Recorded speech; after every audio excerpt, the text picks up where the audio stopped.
Brain Machine friends and fans of fun. I'm going to remove my mask so that the deaf community may read my lips, because we have a big deaf community in Fremont, and, you know, my wife's deaf, and that's important to me. But I would like to remind the world to please keep your mask on when you're visiting our store or out in public in general. We are on the eve of another lockdown in California, and we just want people to be safe. So yes, I'm taking the mask off temporarily to do this video, but we support wearing a mask at all times, most times. Unless you need the deaf community to read your lips, and then that's fine. Okay, so we're going to get to the books this week.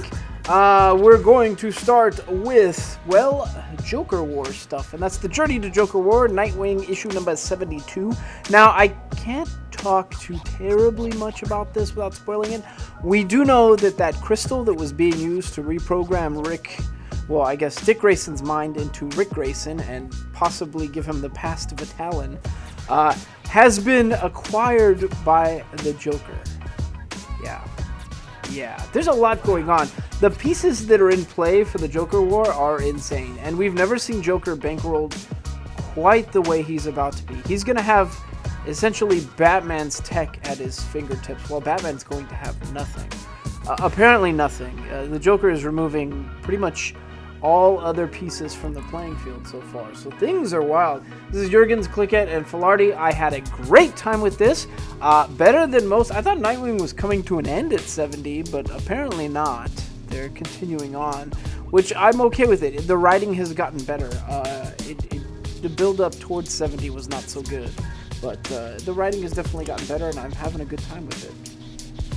Next is Hickman, Perez, and Curiel. What a team. What a team. The X-Men team bringing you giant X-Men-sized Magneto. Now, let's preface this by saying you probably thought that giant-sized Nightcrawler was coming out this week. We did too. Why? Because Diamond Comics had it still in their system set to giant-sized Nightcrawler. But when you clicked on it, it was Magneto. Why? We don't know. Okay, so what do you get from this? You get a really, really good comic. Honestly, amazing comic. I will say that if you are our subscriber cam, you're probably going to be pretty happy with who Magneto meets up with. Something to do with the ocean. That's all I'm going to say. So, yeah, it's great. Basically, Magneto's trying to buy an island for the White Queen. Why? Well, that's not quite explained, but it is Hickman, so you know he's building something grand. So it's great. It's awesome. The art was amazing. The story was great. Had a good time. Nothing to complain about here, except the fact that the system said it was giant-sized Nightcrawler. Next is Avengers Fantastic Four. This is Al Ewing, Dan Slott, Valerio Schiti, and that name gets me every time, and Marta Gracia. And this, of course, is Empyre issue number 1. My God, let me show you the Cho variant, because I think the Cho variant is I really like his variants. This is Empyre number 1, and the build up to Empyre was sort of lackluster. I wasn't too on board with that, but I will say Empyre issue 1 was amazing. My God, was it amazing. She-Hulk, who granted is just Hulk now, she's gotten a sort of power-up that allows her to be more Jennifer-like in intelligence, which is nice. There's a few other things that take place in this book.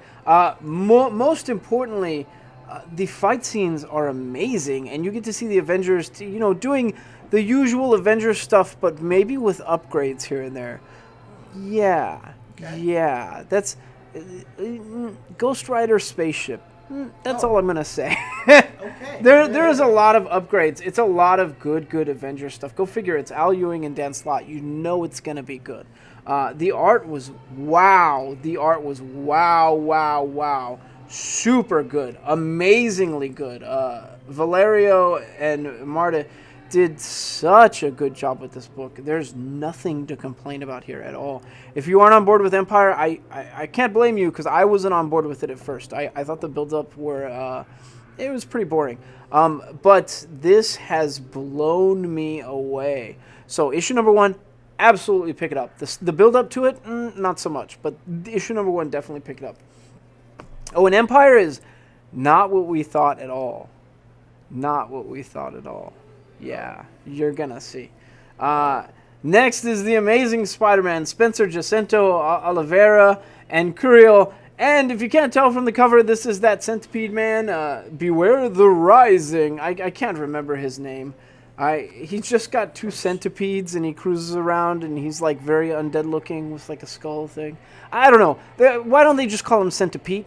Just call him Centipede. The name is there. We all feel it. Just call him Centipede. Anyway, so this is the build up to that. That character is ultra mega creepy. I will agree. And something's going on here that's a little bit deeper than expected. Now, the art. Wow. Wow. Who is the artist? Is it Jacinto Oliveira? I mean, obviously there's several artists, but wow.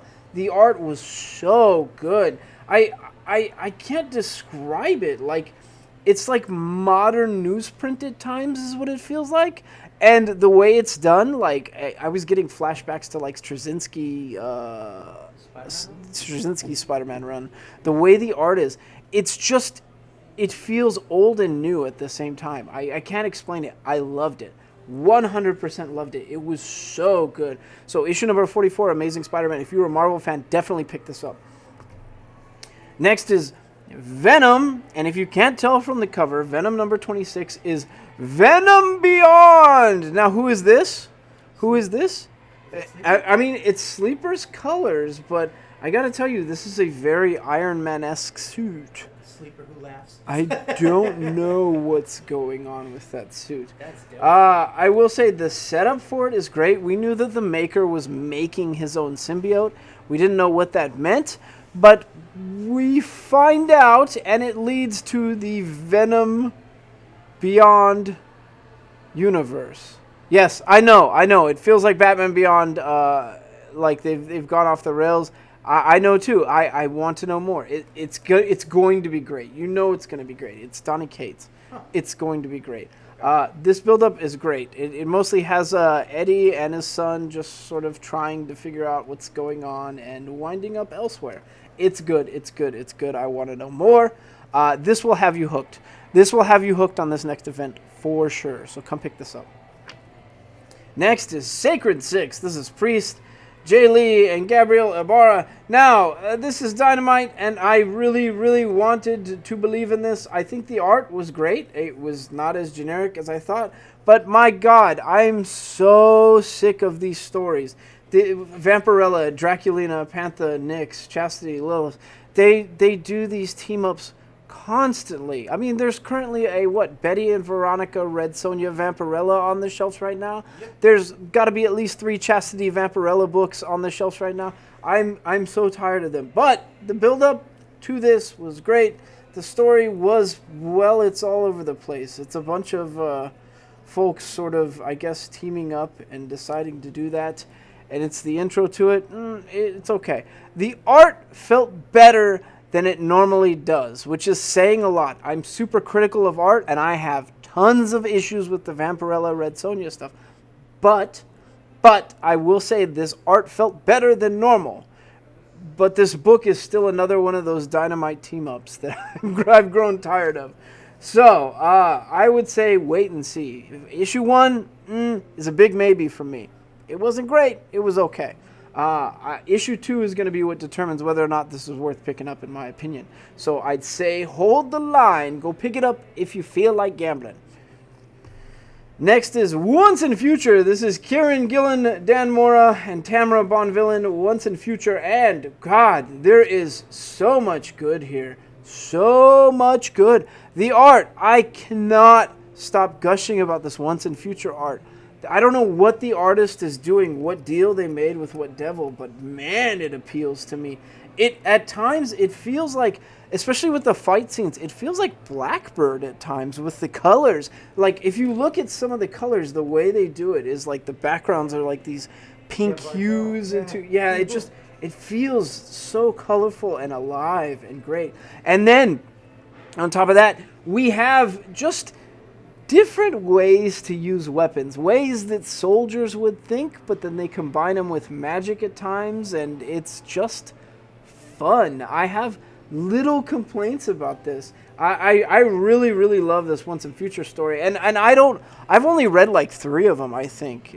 I haven't really been on board with this. But even this issue made me want to get on board. So I'd say I'm not sure it's the best jumping off point, but it was pretty good. I wasn't confused as someone who just picked it up on this issue, so go check it out.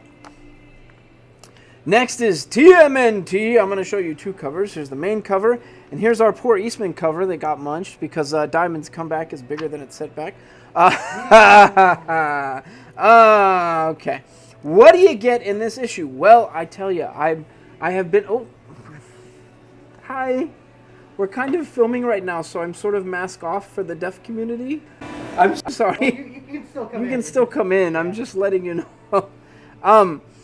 Okay, so the current TMNT run, what do you get? Well, you get mutanimals that have been, a giant portion of New York has been mutated and turned into mutanimals. And a lot of the kids are missing. Now, the kids are missing. There's sort of a boogeyman of slithering sorts that has been kidnapping the mutant kids. And the TMNT team gets tasked with finding it. If you can't tell from the cover, there is a Mauser in play. And that was... If you go back to the OG TMNT, I think the Mausers were probably the second thing they dealt with in the original comics.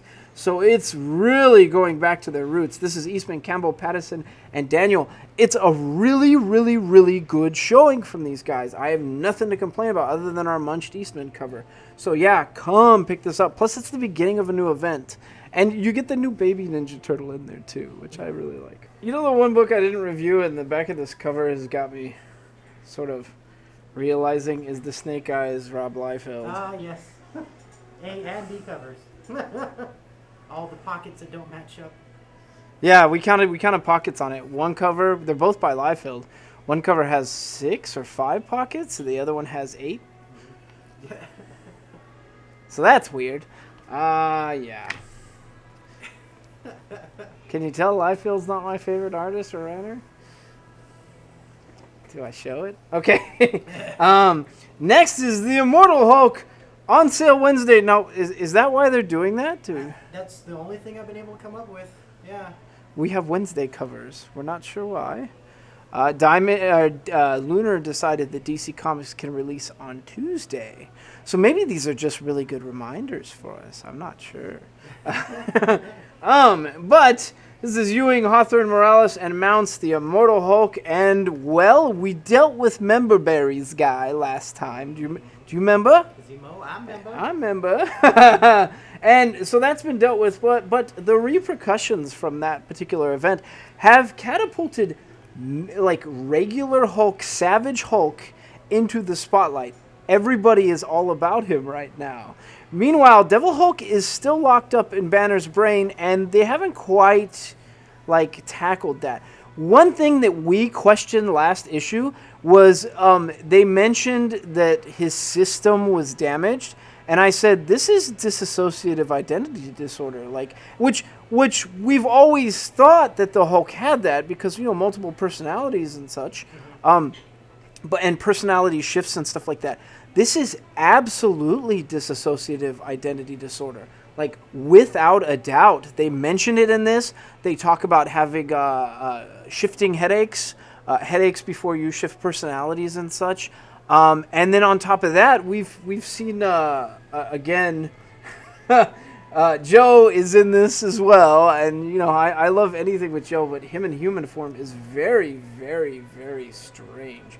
But there's a lot to unpack. They're setting the stage for something bigger, and I heard it was coming to an end sometime soon, actually. Oh, wow. So something big is going down. But yeah, I don't know. Maybe I'm wrong. But so this is in between events and a great time to jump in. But more importantly, the art is so good. Still, perfect art. The story is great, but the fact that the writer has really done his homework and respectfully turned the Hulk into a proper representation for mental disability, I think is just something grand. It's great.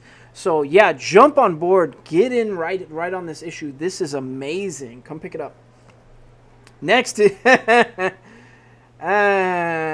Well, it's a future Wolverine story taking place in 2020.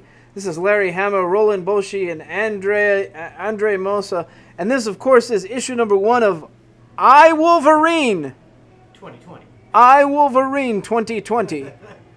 See, they put the I in front so you know it's future tech. Yeah. So this comic that is normally worth, what, $3.99, because the I is there, we know it's Apple. This is a $300 comic now. Come get it.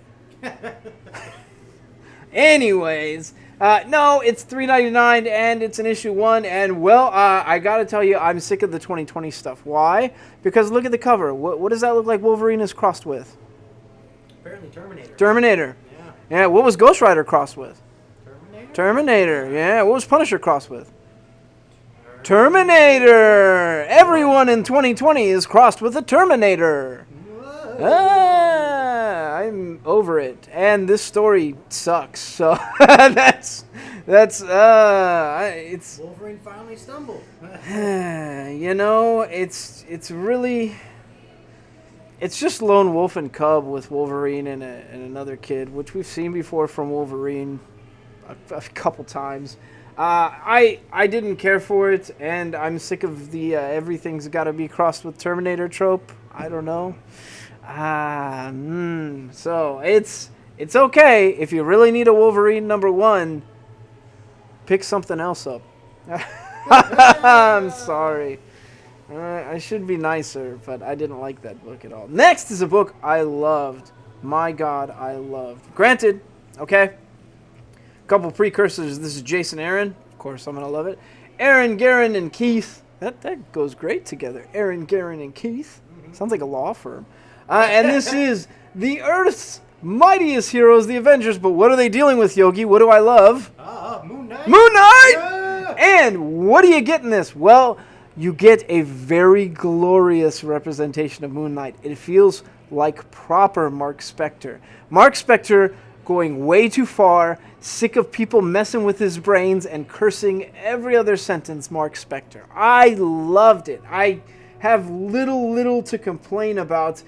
Basically, last issue, Moon Knight, Mark Spector had decided that he was going to take apart the Avengers and take a lot of their powers, and he's done just that. And in this issue, Khonshu, who he's realized somebody is opposing him. Somebody is just messing with Khonshu's head, which is weird to see. Whoa. So now he's rebuilding the Earth. Whoa. Yeah. So this issue is amazing. It's granted, I'm a huge Moon Knight fan, so I'm super biased. But this issue is amazing. It's amazing. And we're gonna get to see the Avengers sort of brought down to their knees before they climb back up, which is a good thing for the Avengers. So nothing to complain about. The art was amazing. The story was, wow, so amazing. It was a great story. The twists were hysterical. I loved it. Moon Knight is written so well by Jason Aaron that okay. Anyways, it's awesome. Come pick this up for sure. If you're a Marvel fan, for sure pick this up. Next is Amazing Science Fiction, ? The Black Label Strange Avengers, and this, of course, is the team of Tom King, Mitch Gerads, and Evan Shaner. And this is the same team that brought us Mr. Miracle. So, I don't know where to begin without spoiling too terribly much. The last issue, we had reviewed the first issue, I think, well before the lockdown, and the last issue, I was confused as to what was going on. Like, Mr. Terrific was investigating Adam Strange, and I couldn't quite remember why. Well, it's because at the end of the first issue, somebody accuses him of a war crime during while he was off planet. So he's being investigated by, and who better than Mr. Terrific, other than maybe Batman, who is also at play in this. But what? I didn't know Batman was. No, Batman's in play. Batman was the first person that he asked to help, and so Batman assigned Mr. Terrific because Mr. Terrific is quite possibly the smartest human on Earth. Maybe not the best detective, because I think that still falls to Batman, but some of the smartest. Man, I'm getting stared at for not wearing a mask. Anyways, so is it great? Is it amazing? Is it wonderful? Yes. I will say, I I think Adam Strange is being duped here, and I think, and I've had this hint from the beginning, that it has something to do with his wife. So yeah, and I don't remember. Well, granted, I'm not super up on my Adam Strange, so yeah. But I can't spoil it. I think there are some cogs at play here. Yeah. So is it good? Yes, it's great. I want to know more. The art is just amazing. But I really love the Tom King, Mitch Gerard's team ups. The art is really, really good. Nothing to complain about. Nothing at all to complain about. It's just a beautiful story so far. Granted, it's not as deep as Mr. Miracle and family and funny, but it's pretty good. Next is Dark Knight's Death Metal, and we can finally talk about that damn first issue without spoiling too much. What did Batman do in the middle of that first issue to counter the Batman Who Laughs? Did you get the black ring? He had a Black Lantern ring. A Black Lantern ring. Which, first of all, okay, Batman with the Power Ring, we know notoriously that Batman with the Power Ring is too OP. One, he's had a Green Lantern ring before. Everybody went, why? He's already OP. Two, he had a Sinestro Corps ring at one point where he flung it off because he's got that much willpower. He can give up a ring, which most people can't. And I think he even says, like, what the hell was that? He's like, what the hell was that? And then we've seen him with a White Lantern ring, which, again, too overpowered.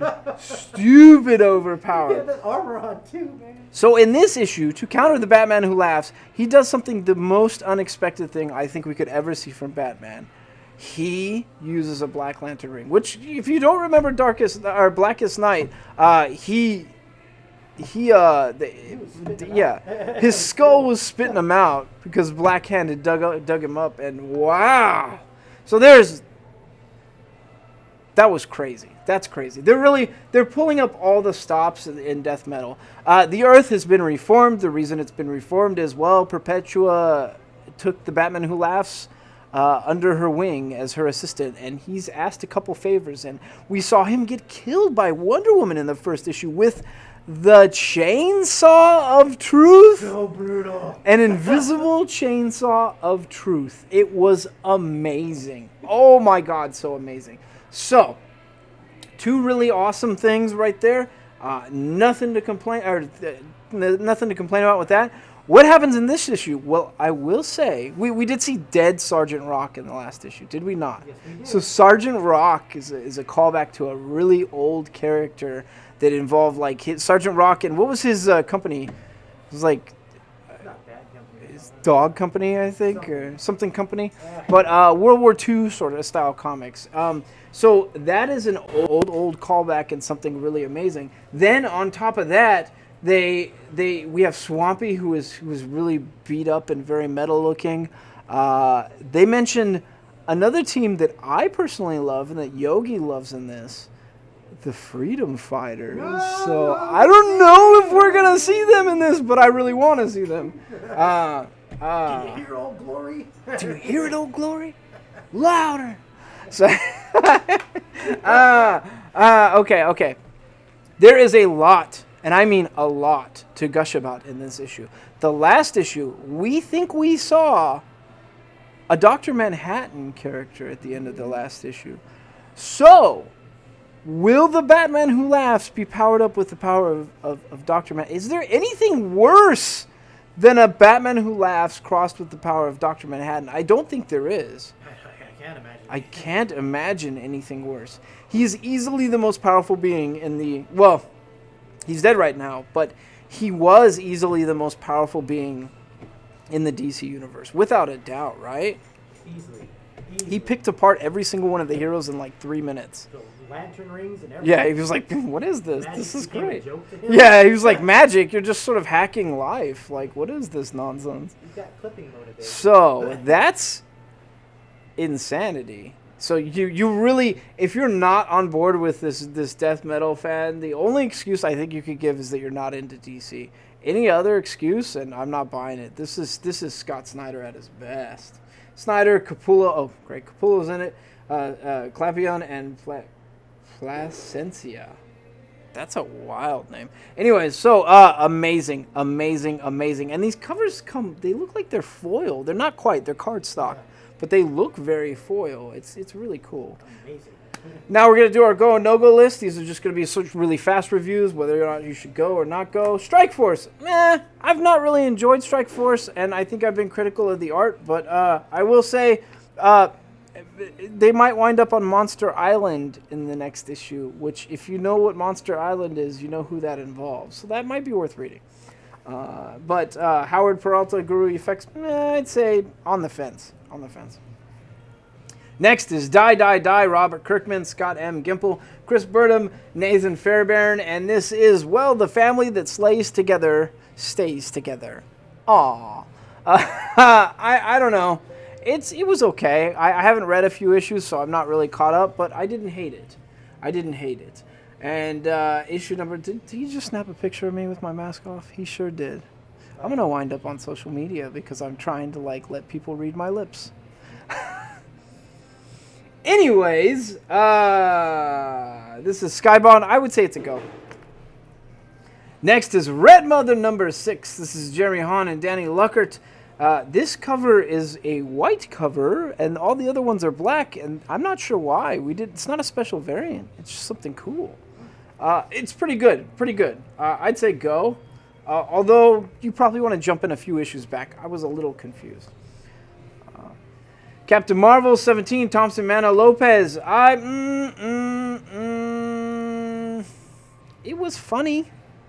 I was a little confused. It's kind of mid-event. I'd say maybe if you're caught up, go. Guardians of the Galaxy issue 4, Al Ewing, Juan Cabal, Federico Blee, and Guru Effects. This is definitely a go. If for nothing else, Rocket's dialogue in this story is hysterical. It's very Rocket. It's written well. Go. Next is Empyre, Fantastic Four, issue number... Well, this is Fantastic Four, issue number 21. In the Empyre event, read this before you read the Empyre number 1. It seems like it comes before. I don't think it's a requirement, and I'm on the fence. Honestly, on the fence. It wasn't as great as Empyre number 1. It felt a little fillery. It's still a go. I'm just kind of on the fence. Spider-Woman, issue number 2. Wanted to like it, wanted to love it. I thought the first one was a great opening. It's kind of a mess. The art's good. The story's sort of weird. It's a no-go. Yeah, sorry. If you really like Spider-Woman, maybe. Rick and Morty Go to Hell. It's a go. It's a go. It felt like an episode of Rick and Morty. I have little to complain about. It's a go. Next is Transformers 84, Secrets and Lies. This, of course, is the 1984 cartoon version of Transformers in comic form. And it's great. They even make it look like the old school comics with the faux newsprint. Go. If you're a Transformers fan or you're an old guy like me who grew up with that, go. It's awesome. Catwoman 100-page giant. This, of course, is, it's everybody's got an 80-page giant or 180 or 100-page giant these days. So this one's Catwoman. It was okay. If you really like Catwoman, it's a go. If you're anyone else, probably pick up the main line first. Next is Metal Men, issue number 8. And, oh no, Chemo's back. I guess that's better than Cancer being back. Oh, that's tasteless. I'm sorry. That was horrible. Why did they make his name Chemo? That's a terrible name. Anyways, I really don't like the Metal Men stuff, but I'm trying. Don't start on this issue. Actually, you probably could start on this issue. It sort of felt like the beginning of a new event. It's a maybe. On the fence. Justice League, issue 49. Well, it felt like campy Justice League. If you like campy Justice League, or you like a little old-style-y feel to your comics, go. It felt a bit of, I don't know, old-school escapism is what it felt like. It didn't feel like modern Justice League, but maybe I'm just spoiled by the Snyder stuff.